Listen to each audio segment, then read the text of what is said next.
Hello, everyone. Welcome to our webinar tonight on self-care and survival and resilience during cancer. Thank you all for joining.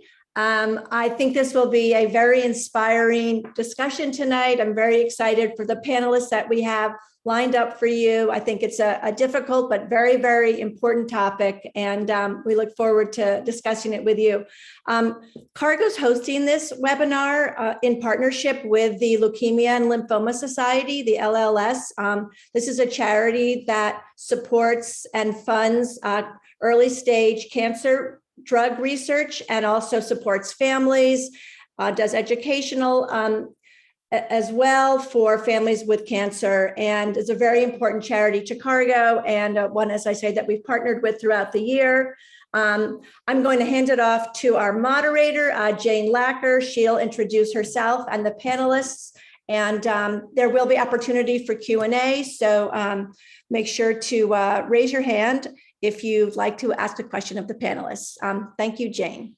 Thank you. Thank you very much, Jen. I'm really honored to be here and to be speaking to these women.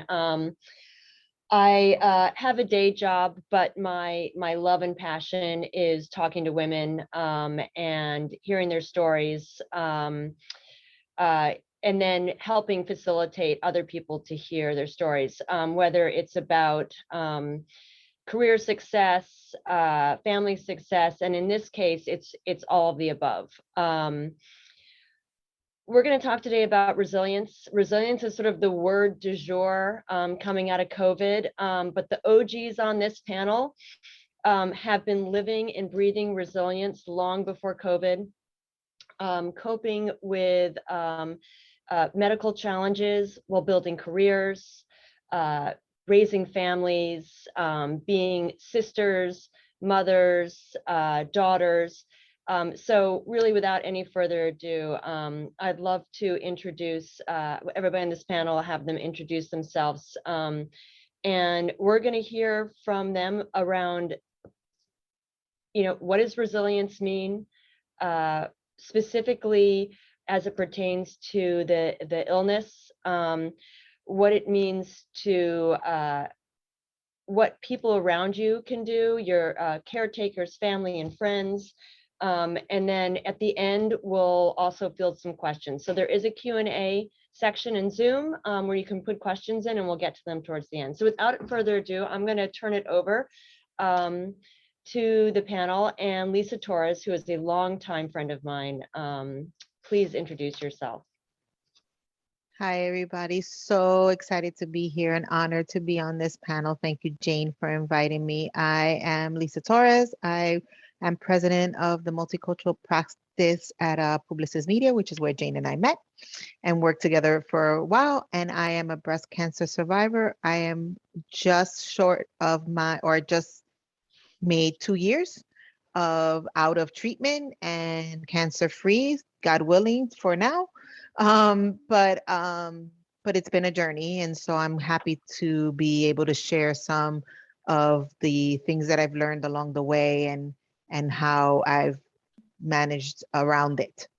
I guess is the best way to describe it. Awesome. Gabriella, or Gabby, tell us a little bit about yourself.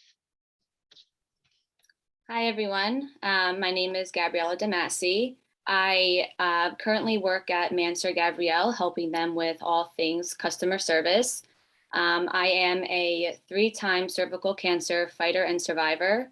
I've been battling this since I graduated from college to now, and it's been a quite crazy roller coaster, but I'm currently feeling great and feeling really healthy and doing all things I love. I am, I've been on many treatments and gone through many surgeries and, the works with the cancer battle, but, it led me to where I am today. I'm at Memorial Sloan Kettering and currently part of the clinical trial team.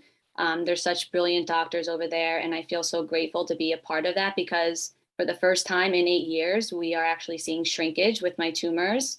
And it's, an immunotherapy type of treatment. So I'm able to still work my full-time job. I'm able to travel, spend so much time with family and friends, feel good, work out, cook, bake, and everything that I love to do. And, the important thing to me is just, battling this, of course, but keeping my eye on the end goal and not letting it get in the way of everything else I want to do, because I don't like being restricted.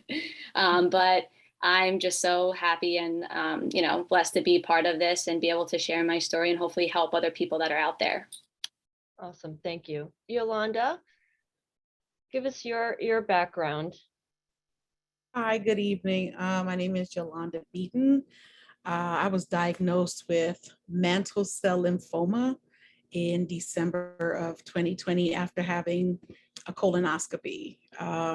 So I was diagnosed in the midst of a pandemic. So you can just imagine what that does to you mentally. And for those of you that don't know, mantle cell lymphoma is a rare blood cancer that I was told mostly affects white males. So I was trying to figure out how it happened to me. And I'm also at Memorial Sloan Kettering. Great place to be. I'm supported. I feel, being in that building lets me know that there's a certain level of standard of care that I'm going to receive, that I'm lucky that I am receiving. After 3 rounds of chemotherapy, I got my results back and they said I was cancer-free. And then I started immune therapy with rituximab maintenance. And I have that every 2 months. I go in, and I just consider myself to be very, very blessed and very fortunate to be somewhere where the standard of care is higher than the standard of care. I mean, it's the best way I can say it. And right now, I'm no longer in the classroom because I'm a public school educator, and I'm not in the classroom right now, but I'm hoping to get back in the classroom. But I still teach on the college level virtually, so I'm still happy to have that part of my career. And I'm just very happy to be here to share my story and to, hopefully in some way give back to others as people have given to me, but sharing their stories with me. That's awesome. Rebecca. Hi, everyone. My name is Rebecca Zeffro. I'm a sales director at a music therapy app called Spiritune, and I'm so honored to be selected for this panel. I live with an inoperable tectal glioma, which is just a fancy way of saying I have a brain tumor in an area of my brain that can't be operated on. The tumor developed sometime in my youth, which caused a neurological disease called hydrocephalus, which is just an influx of cerebral spinal fluid in the brain. And that causes a whole host of obscure and tough symptoms I've lived with. In 2014, I had brain surgery just 4 days after being diagnosed to treat hydrocephalus. And now I'm monitored by an MRI yearly. And this is to ensure just the continued success of my surgery, as well as monitoring the brain tumor, which could change throughout my lifetime. I think what makes my story so unique is how hard it was to get a diagnosis. I sought expert opinions at leading hospitals and universities, and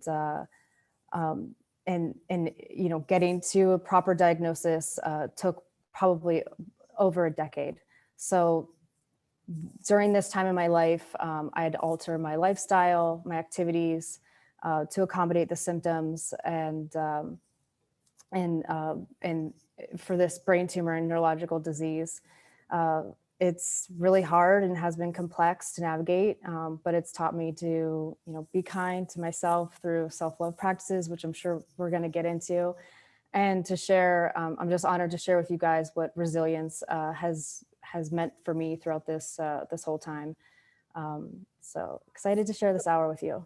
So Rebecca, will you kick us off then? What does resilience mean to you? I'd love to hear from everybody. What is that? How does that come to life in your world right now? Yeah, I think it's really simple. It's always been really simple for me. Resilience is your inner strength, not your muscular strength, in action. So we're all strong, and I think resilience is identifying your strength, and then during your dark days, during tough diagnosis and news, and putting it into action. So it's the ability to be actionable through really tough times. Anyone else? Other thoughts on that? For me, being resilient means to be present. I know sometimes, I know for myself, in the beginning, after I was diagnosed, I had to climb out of my head.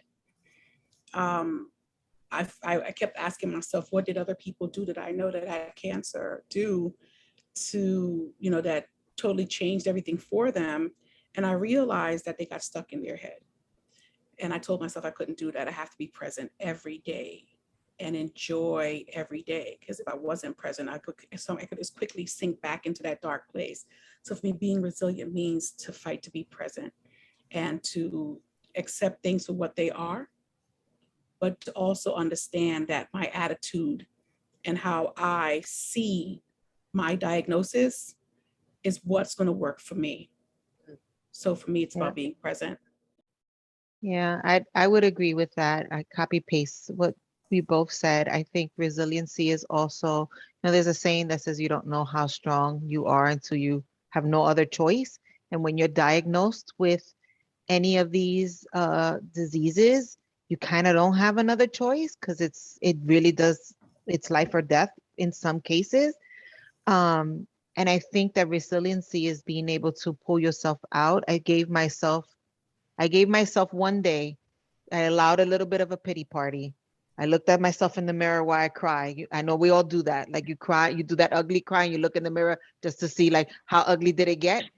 Um, and then you got to pull yourself out and you got to then look at two things is what kept me going. When one was I still had a lot of life to live and I want to see things that I hope will come to fruition in my life, whether it's my son graduating. At that time, my son was in high school. I wanted to see him graduate high school. I wanted to see him go to college. I would like to see him get married. I would like, God willing, like to see him have kids, but so I kept going in that aspect of like, there was a future that I was looking forward to that I wasn't going to let this rob me from. And then there was like, and if I don't make it, I have to make sure that the life that I live is a good one so that I leave the proper memories, so that I didn't want anybody to remember me as sick or remember me as down or remember me as depressed or laying in my bed or trying to lift me up.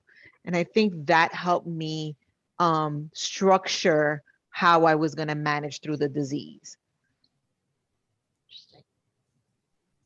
And I agree with all of these things that everyone's saying. It really is very unique to every person for sure. And this is also true. And for me, even, I look at resilience as, living life in the face of a challenge. Like, how are you going to adjust? How are you going to recover from it? For me, there was a saying I saw a while ago that people would say, like, cancer is not a death sentence, it's a life sentence. It's how you turn it around and do the things you want to do in your life with it. You can live a very fulfilling and amazing life with or without cancer. And, my doctors say to me all the time, nothing's guaranteed. But when I was on my first clinical trial, it kept everything stable. But while I was on that trial, a new one came about that they researched and they, put out there for me. And then I was on that one. So, not one day is guaranteed, but you go by with it. And, for me, I pray, I lean on my friends and family. I think positive. For me, when I first was diagnosed with mine, which they thought was a very rare form of ovarian cancer, and then it wound up being cervical cancer. So a lot of things for me had been unknown for a while. But I turned to, sort of sharing my story and connecting with so many people through Instagram. And that was a little bit of my outlet to, see them and think, okay, I want to hear their stories and what they do for it. And I just, more so for me, it was turning everything that was thrown my way into a positive. Interesting. It actually works nicely also within my next question, which is, where do you draw your energy from, inspiration? Where do you go when you need to surround yourself with positivity?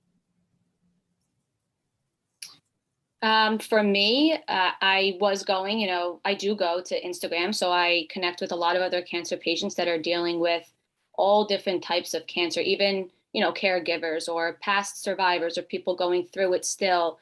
And we sort of share our stories with one another. And I really learned that you can never compare your situation to someone else's. That's something that's always stuck with me because I would always compare mine. I would hear something from someone and be like, oh my goodness, this happened to them, so it's going to happen to me, or this didn't happen for them, so it's not going to happen for me. It's like I can't, I have to learn to not compare myself because even with people having the same cancer, it's different for everyone else. So, family, friends, asking my doctors all the questions I needed. That's sort of what I turned to really learn and, gain all of my information. Yeah, and by the way, I'm also an MSKer, so I was there last Friday, so I Me agree with too. both of you of like best place if I was gonna go through a journey, best place to go through the journey in. And if you ever if you ever join the club that nobody ever wants to be a member of, that is the place, that is the nice clubhouse that you can go to. But I got my energy from uh I got energy from seeing other people survive, but I also realized that I had to make a quick decision to how I was going to navigate and what I was going to be and how transparent. And the one thing that I didn't like was that I had to search for people that that were diagnosed and still in the workforce. I kind of had to look for them, and it was one of those things that you don't know until you don't know. So I decided that I was going to be super open about it, and I was going to be an example, and I wanted to show people like I wasn't, I made the life stage decisions of like, wig or no wig. I mean, it's like the most mundane thing, but it's the things that keep you, that like are the, things that you have to, like, wig or no wig, um, you know, uh, you know, uh, chemo first or no chemo first. Like it was like all of those things. Tell your job or not tell your job. Figure out your schedule. Ask for time off or not ask for time off. And I agree with you, Gabby. As everyone, you can take um you can take energy and you can take lessons learned from people, but your journey is your journey, and no one's journey is the same. I talked to every single person I've talked to that has had some form of breast cancer. The journey is different. Like some people, and so I think that you need to understand yourself. So I think if there's any other time that you sort of self-examine yourself, this is it. And then you need to figure out your plan in pretty quick order on how you're going to go through it and what actually is good for you and not good for you. I'll give you a great example of this, very practical. I am a people pleaser and I am a caregiver. I am like my team, and some of them might be on the phone, call me the mom. I am the mom of the group. I'm all in everybody's business, but that also means that that's where my energy goes. And so when I was going through treatment and everyone sort of surrounded me and was like, I'll go with you to the treatment. I'll go with you and I'll sit with you. And I was like, and I did it twice and I said never. And then I was like, okay, that's it. No one's coming with me for any of this because I'm a people pleaser and because I'm a caregiver, I was more concerned on their experience while I'm on the chair than I was about me being on the chair. So then I was like, this is not, you being here is not helping me, because I'm like, did you eat? Are you okay? Are you comfortable? And not even thinking about like, I have this stuff going through my arm and like, I feel like crap and like I feel sick. And so after like the first two, I was like, okay, that's it. Like I took solace of, I just want to be by myself. You can help me after. So that was my compromise. Like, you can come to my house, cook me a meal, make me juices, whatever it is that makes you feel better about what I'm going through is fine with me, but you just can't be in the room with me because it doesn't help me and it just drains me versus than help. It's like things like that you gotta have to figure out while you're going through any illness of what's the best formula for you to get through it and still be able to live your life. I think you said at the beginning, you need to understand yourself. And it feels like there's some reflection that you've all did to really know what you're comfortable with. And then also take yourself out of those roles, because you got to be selfish, right? It's not actually, selfish is the wrong word. That's too negative. No, it's the right. No, it's you have to be selfish. No, say it, call it what it is. You have to be selfish. This is the time when you have to think about you and you have to put yourself as a priority. Because honestly, if you don't, you can't take it, like you can't take, it's the same analogy you hear, like you got to put your oxygen mask on first before anybody else. You can't give 100% if you're only running on 3. Like it's those type of things, like it just keeps, you have to prioritize yourself. Otherwise, you are just doing yourself a disservice. And people around, and what also happens in these situations is you realize who is your true circle. Mm. Because that's when you realize who is in it with you and who's not in it, and who doesn't, because suddenly you put up boundaries that you might not be comfortable with and you've never done before, and not everybody likes that, and you gotta, but it's survival, to be perfectly honest. Rebecca, I know that you've actually you mentioned what you do for a living, and I'd like to, and I know it's also about well, you can tell us better, but when we think about managing stress, what are some of the things that you all have done to manage stress? And I'd like to start with Rebecca, because I believe this is a real passion point as well. Yeah, definitely. So my major stress management outlets have been audio based and physical. So I'll start with physical and then we'll get into audio. Athletics were a huge part of my life, still are. I've learned to modify how I am athletically, through this, because I've had to modify that drastically.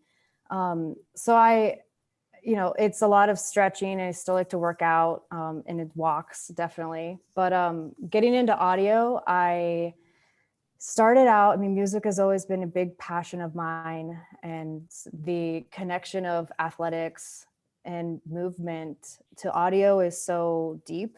So I always was using playlists to get pumped up, but then as well as in the workplace. So using music to help me stay focused and manage stress that was workplace induced. And then I actually, at my former company, I started using, I'm actually a former cargo employee too, which is also cool to be on stage extra because of that. But at my former employer, I started to use Spiritune as a tool to help combat workplace stress. So the company, all the tracks are based in neuroscience and music therapy to meet you in your current state. So you check in with yourself, which is really important for all of us to do, as we've all noted already. Checking in with yourself emotionally, and then you tell the app where you want to go, and then the music quickly transitions you within, to that state based on your activity. So there's categories for all throughout the day: waking up, workflow, winding down in the evening, and sleep. So it can be used for busting out a morning brain fog, to finding states of focused attention at work, winding down, and then getting to bed in the evening. So audio has been huge for me, and it's translated to now my profession.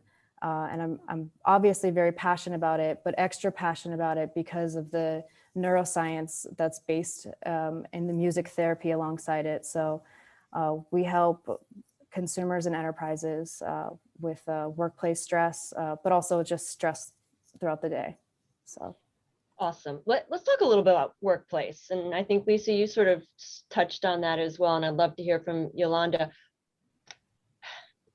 How did you all manage your careers, your workplace? How do you do that? I can't even imagine.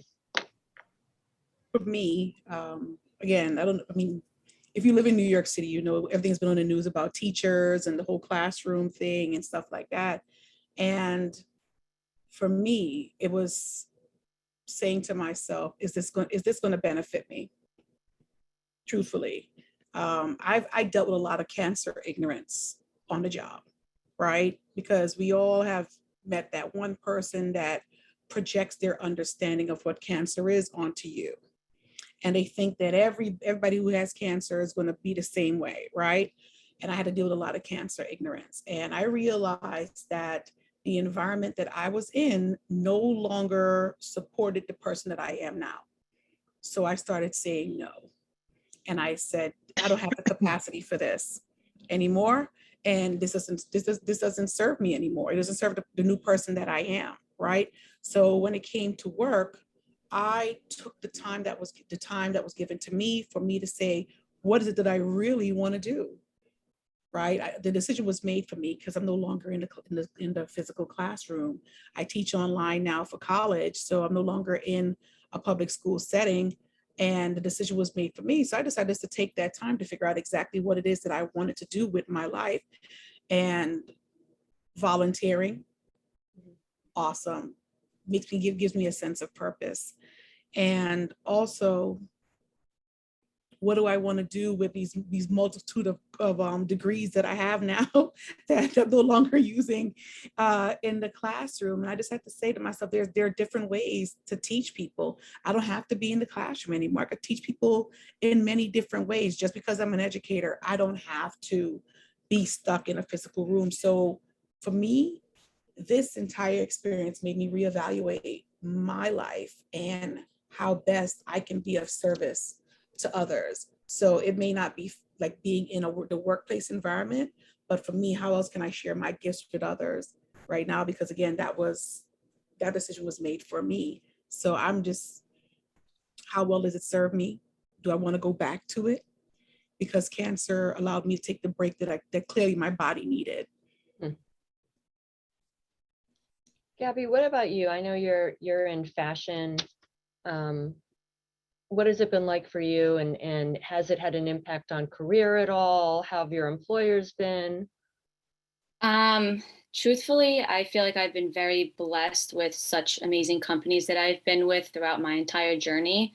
I've been in fashion since I graduated, and I think there was a point in time where a little part of me thought that, it would cause big problems if I told them what was happening, but I couldn't have been more wrong about it. I sort of started learning that I'm just going to be open about it. I'm going to share them. I'm going to be very transparent. If I do that, they have no right and no, it's just not even moral or ethical to, give me an issue about it. But I started to sort of share with them the situation. If anything, it wound up making them so inspired by the story. And then it actually wound up like everyone we know, someone has cancer or dealt with cancer. So as I would talk, they would know someone. Then we would chat about it. Then we would, give each other referrals and references and tips and tricks and gifts to buy someone who's going through it. So I've always, it's always been something that worked in my favor, but I'm not going to say it was easy either, because, I've had to speak to bosses that were either female or male and tell them about it. And, there was a point in time where I was going through like traditional chemo and I really wasn't feeling great, or I was wearing a wig because, I didn't want to wear a head wrap at the time, which was a long time ago. I had to, give myself injections for fertility treatment. Like there was a lot of things I had to do. Like I had to run out of the office to go do something, or I would leave work at lunch to go get a treatment for like an hour infusion and run back. But I didn't want to stay home from work, and I wanted to do my job and just battle through it. And they worked with me as much as they possibly could, which has been a very good experience for me because I've been able to maintain my job, maintain my relationships, and then also not have to stress and worry about my number one priority, which is my health and my battle. Caregivers, family, friends, colleagues, what advice do you have for the people that surround loved ones with illness? What have you in your journey said, like, okay, like Lisa, you sort of said, like, you really know who's really in your wheelhouse and who isn't, but like for people that want to, be there for somebody, what should they know? What's your advice? I think if I had to give advice, I would be like, meet them where they are and listen to what they need. And I think that was immensely helpful for me and the other thing too is be persistent, because I think as most of us, like, I don't need help. I'll go, I'll be fine. And it's like, no, but then when you get there with the first chemo, you're like, oh, I kind of need some help. So I think that, listening to what they actually need and not to Yolanda made a good point of like, cancer ignorance, or just maybe not ignorance, but not knowing, projecting, like, well, my friend needed these things, and so I gave it to you. So I think that's helpful, but I think having a dialogue with someone and actually asking the questions, what can I do to make your journey easier? Is it, delivering food? Is it, getting you groceries? Is it, going with you to a treatment? Is it, getting you, buying you the supplies that, we've researched? I have one of my friends, I call her she should have been a doctor. Like it literally, why she's in media, I have no idea. But she was my researcher. So she would actually be the transcribe at my doctor's appointment. She would go with me. She would listen to what the doctor said. She would internalize it. Let me ask all the questions. She would stripe it out, and then she would go home and research it all, and then send me like a packet of like, here's everything I learned about this, like, oh, you shouldn't do that, like, like that type of stuff. And that to me was because it literally, when you get diagnosed, it's like drinking out of a fire hose. It's like there is so much you have to decide, so much you have to consider, so much you have to do. And I think that's my biggest and then when you come out of it, which thankfully I did, was then I wanted to reciprocate that to other people. I had the interesting thing of, once I got diagnosed and I was very open about it, and I chose to be that way, was that suddenly I found a lot of other people who had it, but I also inspired people to get checked, and then they figured out they had it too. And so like at least 3 women after I got diagnosed were like, you made me go get a mammogram, and now I found out, I got early detection, I found out I had it too. What did you do? So then I paid it forward that way. Love that. So let me just lower my hand. So I'm going to say one thing. I totally agree with Lisa. And I want to say the reason why I use the term cancer ignorance, right? Mhm. And I didn't want to get into this, but at the school I was working at, the principal had made a statement to me. She said to me, why are you not coming into work? Other people with cancer are coming in, so why can't you? And I looked at her like, they made that decision for themselves. That's them. Not all cancer is the same. I was diagnosed with a blood cancer. It specifically attacks my immune system. You want to put me in a classroom with 32 little kids who are going to get sick because they've been home all year. I have to take care of me. I have to take care of my family. I have an 80-year-old mom, so I was dealing with that level of stuff, and it was hard to know that you've given yourself to a profession for 10 years and you've done your due diligence, you've worked hard and you've educated yourself to help other people. And then when it's time for people to give you back some of that, all they care about is the work, and that's it. So that's the stuff that I was dealing with. And as it relates to caregivers and the advice that I would give them, one thing that I experienced from people that I consider to be friends, and I would definitely tell people, don't do this. Don't treat them like they're gone already. Mm. I had people that would call me, and then all of a sudden, they treated, as soon as they heard cancer, that was it. In their minds, I was gone already. I'm just like, wow. I couldn't believe that people were treating me like I was gone. And here I am fighting to live. And as soon as they heard the word cancer, they just wrote me off. And so please don't treat people, the people that you're taking care of, or the people that you know, if they're diagnosed, don't treat them like they're gone, because they're fighting to stay here. They're fighting to be here, and we remember that stuff too. So believe me, we remember. Support them, encircle them. Again, I had a friend from work, Lisa, who went with me to MSK, and she would transcribe me, because I tell you, they would talk to me, and all I was blah, blah, blah, blah, blah, blah, blah. The doctor would talk to me, and all I heard was Charlie Brown's Teacher, because all in my mind, I'm like, cancer, cancer, cancer, And I would just say, please, if someone close to you is diagnosed with cancer, don't write them off because they're in the fight for their life. Yeah, I think, and Lisa said you have to meet, if you do have a loved one in this situation, you have to meet them where they are. And I think that for all of us, we need to ask what that is, because my guess is also throughout your journeys, you needed different things of the people around you at different times. And that may not always be easy to communicate. So we have to keep asking what is needed of us, I think is also something for us. You're in a club nobody wants to be in. And Gabby, I did see that. I'll get to you. Is there anything you all have done that you would never have done had you not had this diagnosis?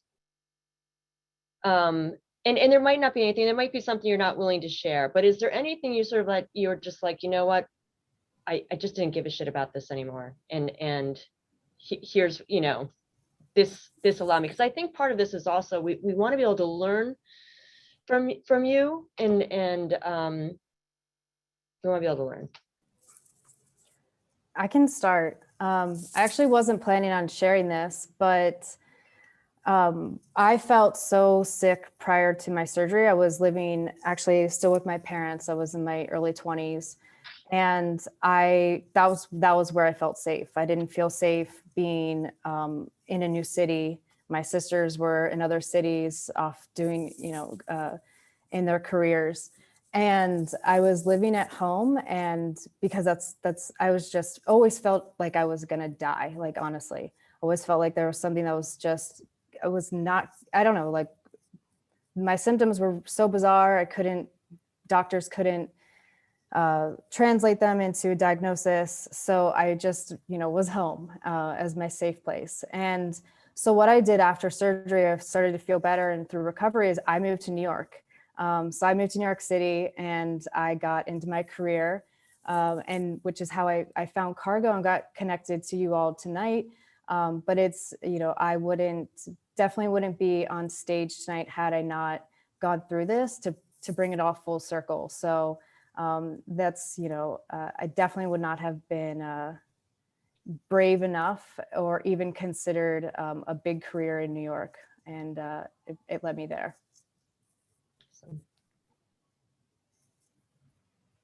Gabrielle, you had something to say earlier. Yeah, I was just gonna, sort of share my experience with the point on, caregivers and family members and stuff. Of course, sometimes it's hard to ask for things, or there's really nothing you even want to ask for. For me, it wasn't anything that I like actually physically needed, but more so people knowing to just, you want people to be there for you and to be able to just discuss hard questions with you if you want to ask them that, like that, and just, battle different scenarios back and forth, which sort of helped me like, well, what if this happens? And what if this doesn't happen? And it could be like, well, what if this happens though, instead of this? So sort of having the open communication. And then on like a small point, but for me, when I would have treatments, I tried to always do something fun with them, because it was obviously a stressful situation. You're getting an intense chemo that makes you feel sick and tired and weak, and you don't want to eat and stuff like that. And you're not looking forward to going to it, obviously, but I would turn it around and actually throw like a theme or a party for every single one that I would go to. And I would have, X number of people come to it, but I almost would just designate someone to be my point spokesperson, to be like, telling those who like are not able to attend it because it's going to be too many and I'm going to be tired, or when some people can come over and when some people can. So sometimes it helps if you don't want to, tell someone that you're too tired for something or whatever. You could almost have a person like have that designated person to point to, and then they could sort of speak for you if you don't want to have to deal with it. So that's always been helpful to me. Yeah, that was just my point for that. But in terms of the aspect of doing something that I normally wouldn't have done, or something along those lines, I don't think there's anything that I'm sort of doing now that I wouldn't have done before cancer. But I think it's just more so my outlook on life. It's like, I know it's sort of cliche, but like, you really just, it's not worth it sweating the small stuff. Like, I just have to, put my energy in the right places and do the things I love. And if anything, I think I'm doing more now than I did or have like an idea of a plan of what I want to do more of things that make me happy than I did before I had cancer. So it's like, I want to just live more, live more, live more in every aspect of my life, whether it's travel or friends or whatever it might be. So it's really been eye-opening for me to know what's important and what's not. Like, I'm not going to freak out over not getting a package or something. Like, I couldn't care less. It's more so, okay, what milestone do I want to hit now, and making these like fun goals for myself to work towards. Awesome. We're at the 6:45 mark. I want to make sure we also get to some of the questions. There are actually some heavy questions in the Q&A section. The first one is one that we've sort of talked about, which is it in your best interest to divulge to your prospective employer about your condition if you are a survivor? I saw that question in the chat, and I guess I'm assuming that you're a survivor, but you still have some level of, it's caused some disability or something that you do have to sort of say it. I mean, I personally wouldn't at this point. But then again, I also, I've written articles, so it's not like a secret if an employer wants to look up, but the truth be told, I would disclose it. If they respond negative to it, would you want to work there anyway? So I think that's the kind of thing that you have to sort of think about. But everyone has their own way of what they should do. Whether they should say it or not say it.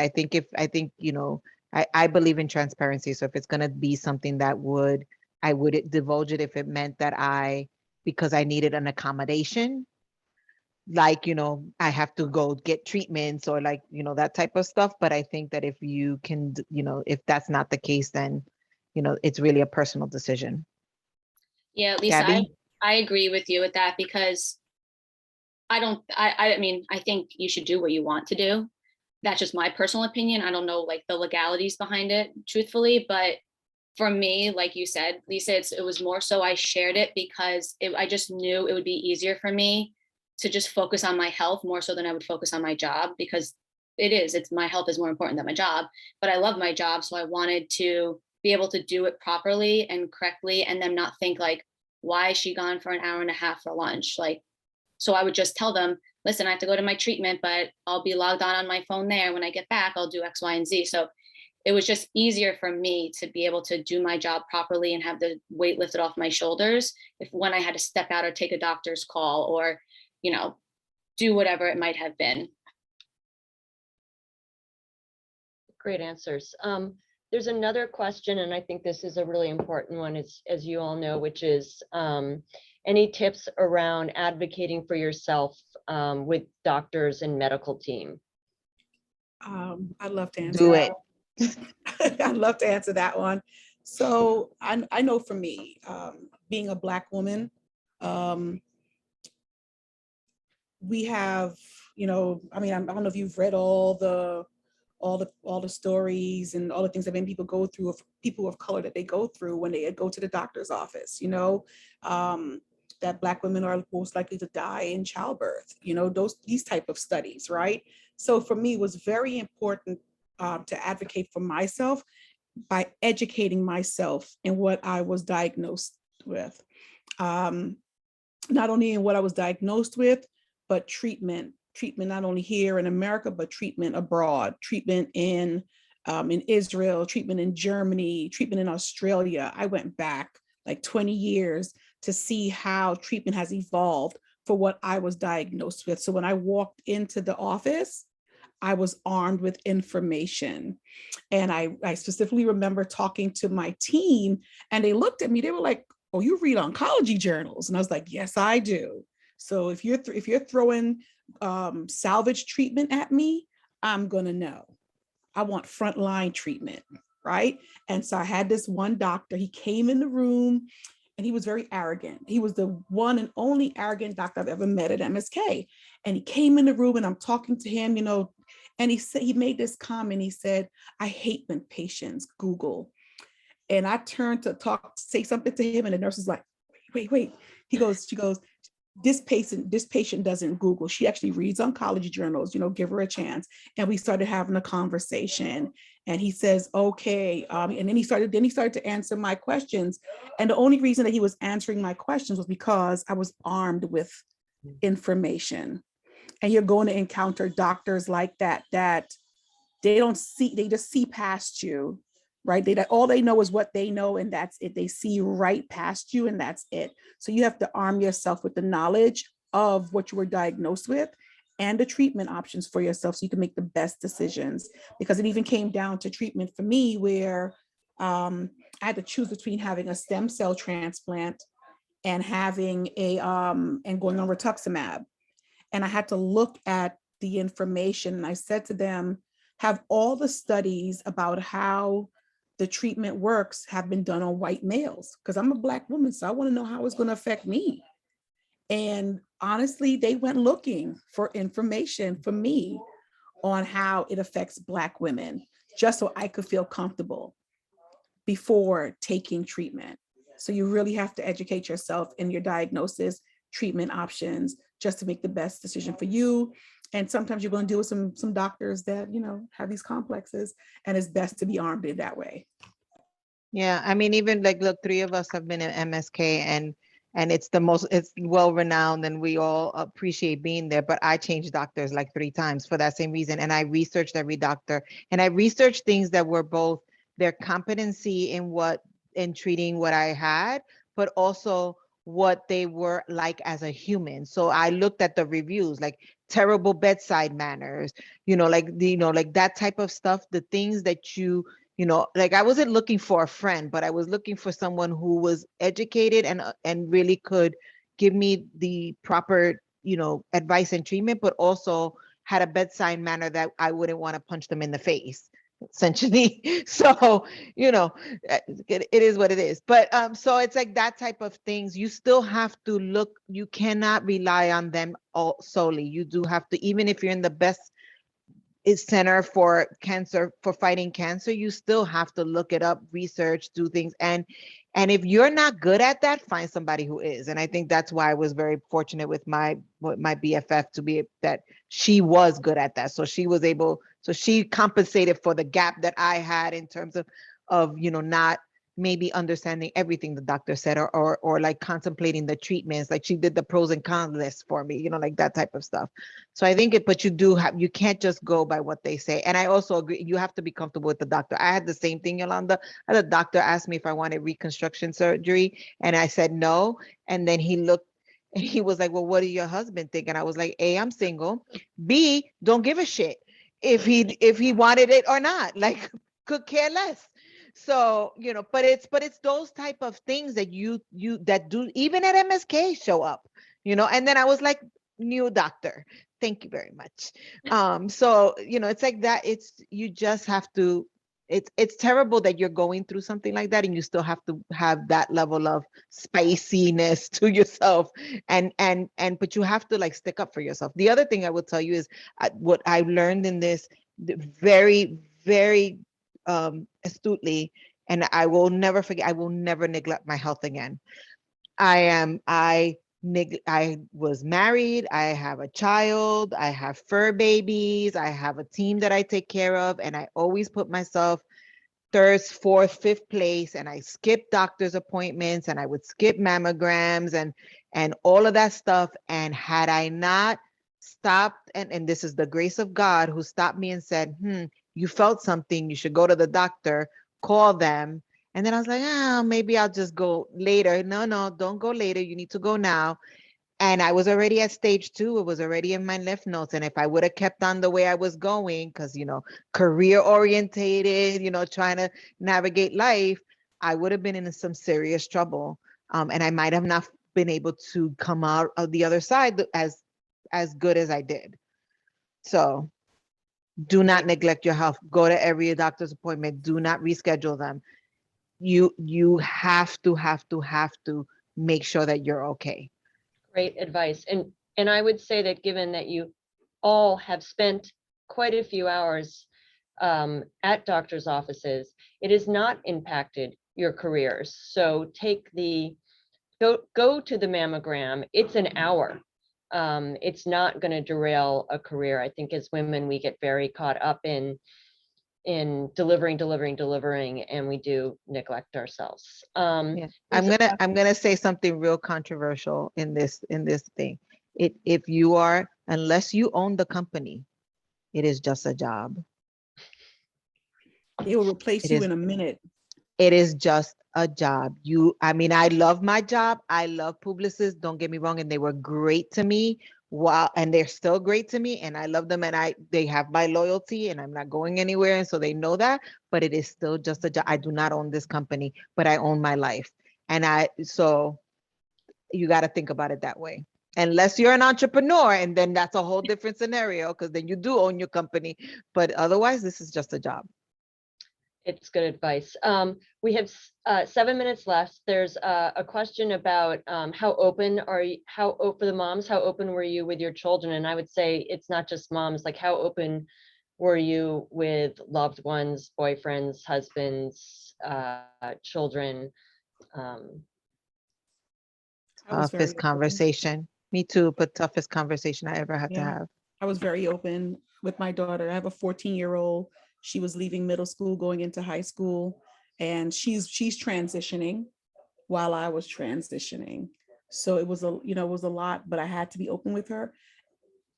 And being open with my friends and my family was the best decision I could have made, because they encircled me and their love really pushed me through. I had friends that on their drive into work would pick me up and drive me into Manhattan, drop me off to my appointment, and then go on to work. I had people that would take the day off for me. You don't know how much you're loved. You don't know how many lives you've touched until something is happening to you. And those same people come through for you. I had an entire school community lift me Yeah. up, raise money for me, Yeah. But I tell you, I know that if anything had happened to me, my friends who have become my family would have taken great care of my daughter, and they supported me. So you be as open as you feel comfortable being open. But I was completely open. Yeah. You had a prayer session for me. I loved it. No, I love that. I had the same. I had a prayer group going that was like constantly, and I had my, like, it wasn't just me, but it was, to your point, like even my team's family were also taking, like, trying, like sending me things. Like one of, I have some really beautiful old school Puerto Rican women that, moms that are mothers to my team, and they made me like old school recipe soups, like which, and I, so I think here's the thing, I know that there's probably a desire to shelter, but they're gonna see you be sick, and they're gonna wonder why. And I think for me, it was better to tell them why. I also, in the pragmaticness of being sick, also had to think about, if something happened to be, where would my son go? What would happen? Who would take care? Who would show up? Like I had a listen. I had an ex-husband that I had to go and call and be like, I need you to make medical decisions for me, because I do not want my son doing that. Like, our son should not be the one making these decisions. You should be making the decisions. Here's what I want. If anything happens to me, you take control. I know we're not married anymore, but that's okay. And granted, we have a very weird relationship. Friends, we're still friends and stuff. But I think that it was those type of things that you sort of needed to be open about. I wanted to make sure my mom was taken care of. Like, I have a brother who's overly dramatic, so someone had to go like get the Xanax for him. It went before, if anything happened. Like, it's like those type of things you have to understand. But honestly, the village rises with you. The village really does rise with you. Awesome. You guys have been amazing. Any last words of advice, inspiration, or just, you need to know this? I could share one. There was I think it was like an Instagram, not a meme, but an Instagram like inspirational quote that I saw a few years ago that I always repost from time to time. But it said, "You've survived 100% of the things in your life so far. There's a pretty good chance you're going to survive whatever's next. So, I couldn't have imagined 5 years ago that I am where I am today. I thought, the worst was going to happen. There's no way it's going to turn around. And I truly yeah, I'm dealing with cancer, but I feel so healthy and, accomplished with it to this day. So I know, there might be some more roller coasters ahead. There might not be, but I've survived everything up to this point. So I'm going to survive whatever's going to come my way. So that mindset has really helped me to just keep chugging along. Love that. Love that. Listen to your I just body. want to, yeah. Mhm. Oh, sorry, Lisa. No, no, Listen go, to your Yolanda. body. Listen to your body. If I had not listened to my body and asked my doctor for a colonoscopy at 44, I don't know where I would be at 45. I'll be celebrating my 45th birthday next week, and I don't know where I would have been.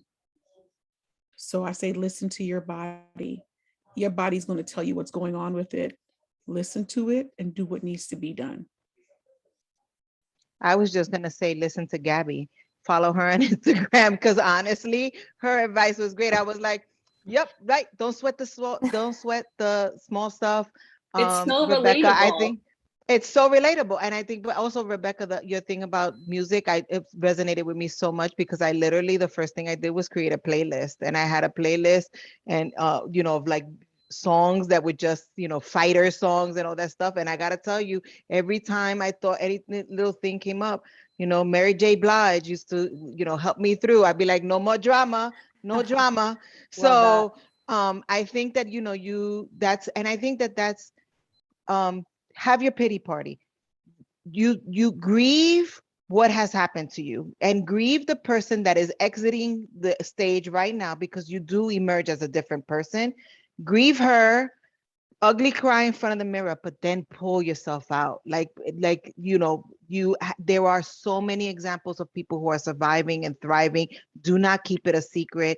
That secrets, to me, eat up your soul. And I think that is my advice in moving forward. It's what helped me immensely. And find your inspiration in how other people manage it too. Awesome. Ladies, just unbelievably inspirational, surviving and thriving. Don't sweat the small stuff. Keep your loved ones close. It's all amazing. I thank you from the bottom of my heart. I'd also like to thank Cargo again for putting this together, supporting LLS, supporting all of you. I know there are some, people on this call that might not have felt comfortable asking questions in this forum. I think I'm going to speak for you that everybody here, if there's somebody that is going through this, that any of you would be open to a private conversation. Again, I can't thank you all enough for spending your evening with us tonight. Thank you so much. It was Thank also you all. inspiring. Thanks, Jane. Thank you. Usually that cues some really great music. I